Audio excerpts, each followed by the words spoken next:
The minimalist room, a blank canvas of white walls and bare floors, felt stark, almost sterile. Sarah, a recent art school graduate, stared at the space, a frown creasing her brow.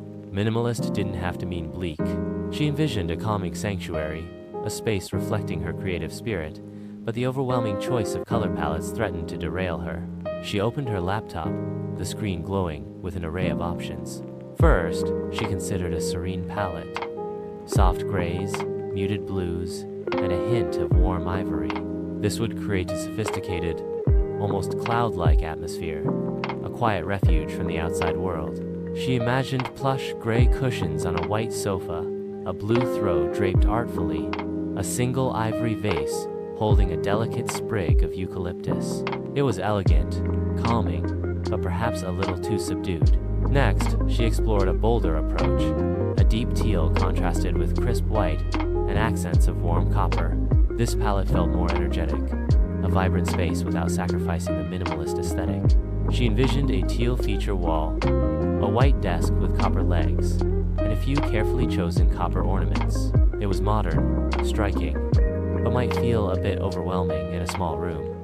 She scrolled further, pausing at a palette combining sandy beige, creamy white, and charcoal gray. This palette provided a sense of warmth and texture, a sophisticated neutral space. She imagined a beige rug, a white armchair, and gray cushions, creating a cozy and inviting nook. This felt promising. Then she considered a palette of pale rose, soft gray, and natural wood tones. The soft rose would add a touch of romance and femininity without being overly saccharine. She imagined a rose-colored throw pillow, a gray linen armchair, and a wooden coffee table, creating a delicate balance between softness and strength. However, the rose might be too feminine for her overall preference. After hours of research and contemplation, Sarah settled on the sandy beige, creamy white, and charcoal gray palette. It offered warmth, sophistication, and a sense of calm. It was minimalist, yet far from sterile. She ordered the paint, the rug, and a few carefully chosen accessories.